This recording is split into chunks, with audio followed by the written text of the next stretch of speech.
5 parables that Jesus tells in a row about getting ready for his second coming. Because this Matthew was written, they're pretty sure it's written just after AD 70. It's the second generation of Christians. The first generation of apostles have all died. Second generation are waiting. And in those days, they were thinking Jesus could come any minute or not.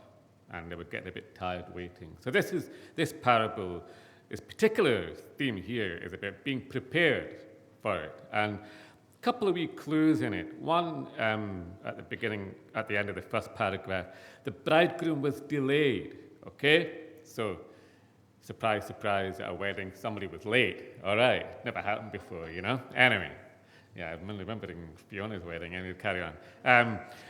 And the second thing is that they all fell asleep.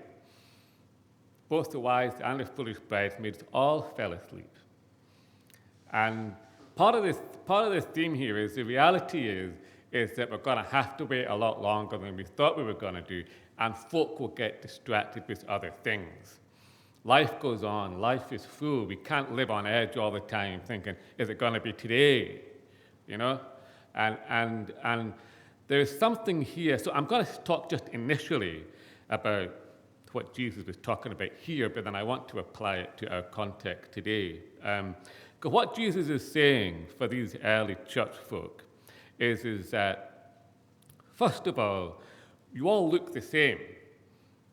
They've all got the same lamps, they're all kind of the same status, young women, young girls, really probably in the early mid-teens in society.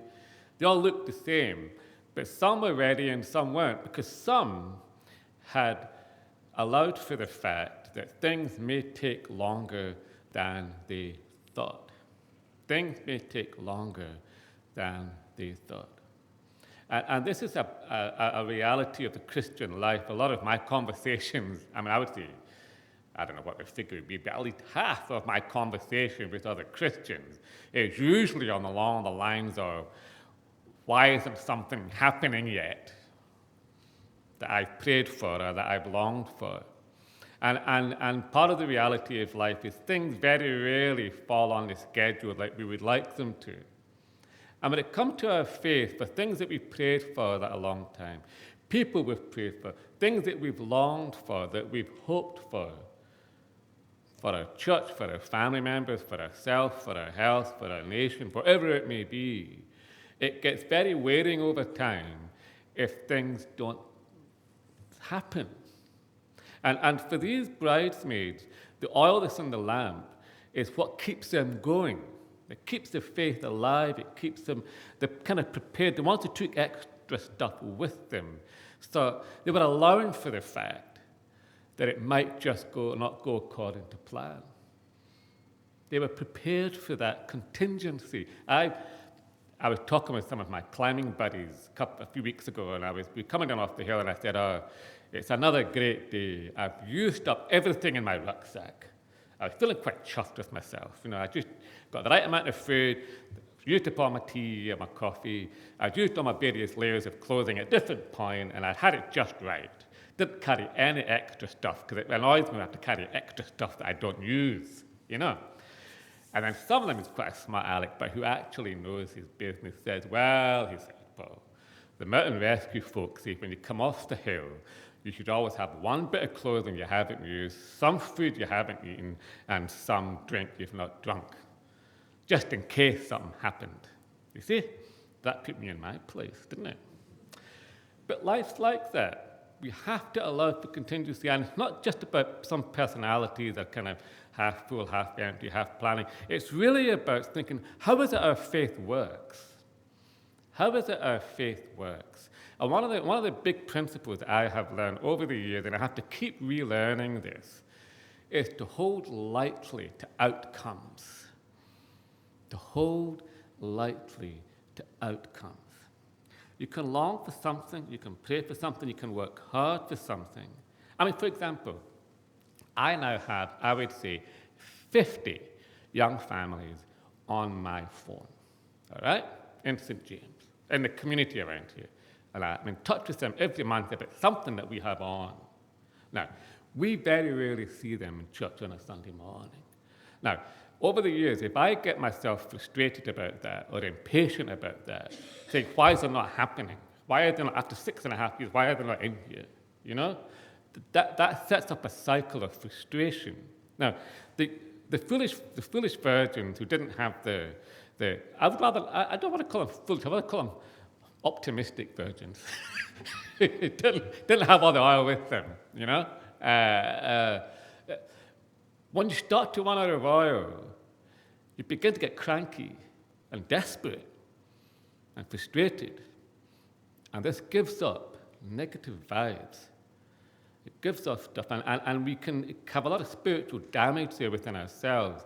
Clergy have to really be alert for that temptation to get grumpy. Nobody likes a grumpy vicar.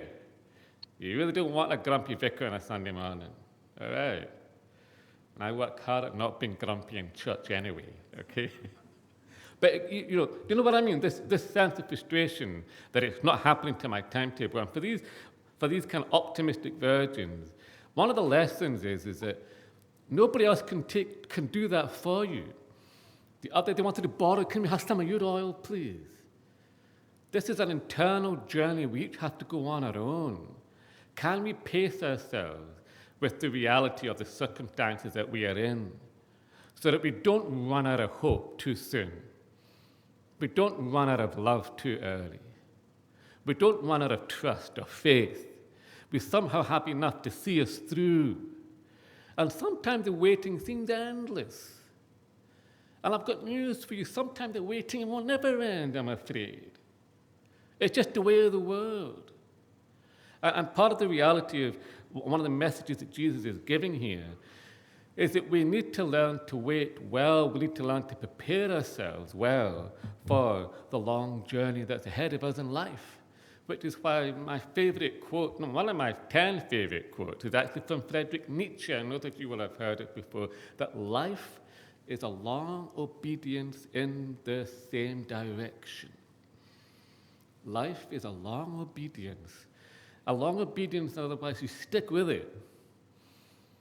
And you keep going in the same direction. Last night, my German wife and I sat and watched All Quiet on the Western Front. German version, wonderful film, just put out a few years ago. What's fascinating is that the actual German title for it is Nothing New in the Western Front.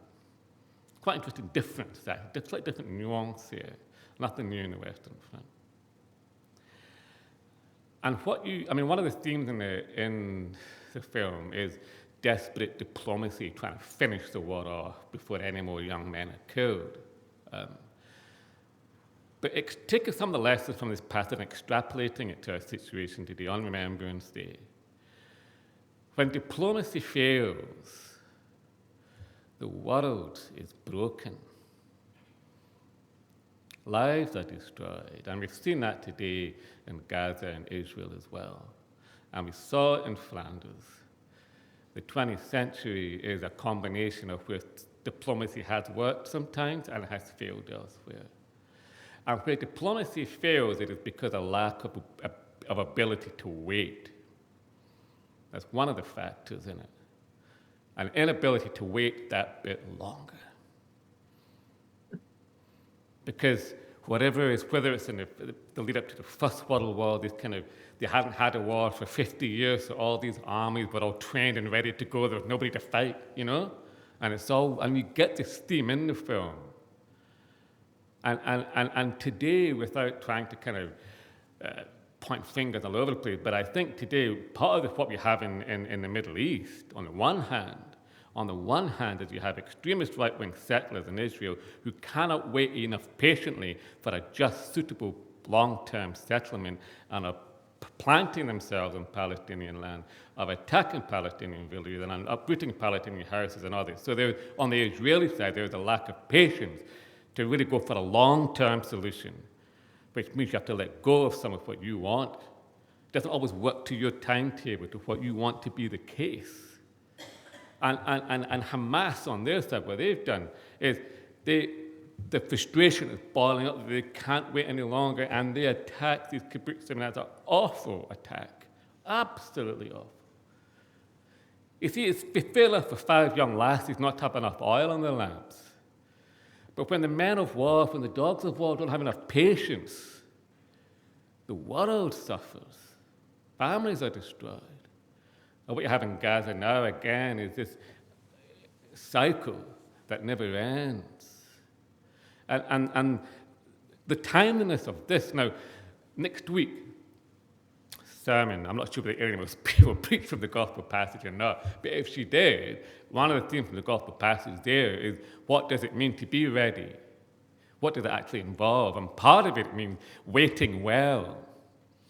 Waiting well, being useful with your waiting. It's all about the stewards. And one of the problems in the Middle East with diplomacy, people have been waiting, but they have not been waiting well. They've not been pushing for a settlement. They've not been pushing for a compromise. They've not been pushing for how do we land these things so we can all live together, which means give and take on both sides. And you see the real world impact when people can't wait well. It's not just about 5 wee lassies, you know. It's huge things. And so we need to learn to wait well in our own personal lives. I'm not allowed a frustration to build up. And when they do build up, talk about it with somebody. Give your rector a call, you know, and I'll pass you on to somebody else, you know.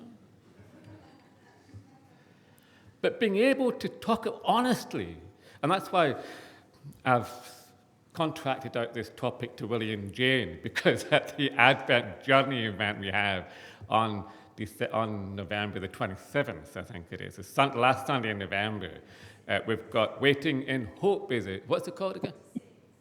That's it, okay?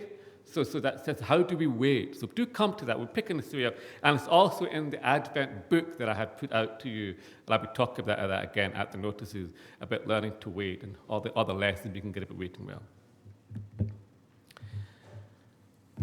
I'm going to just leave it there, okay?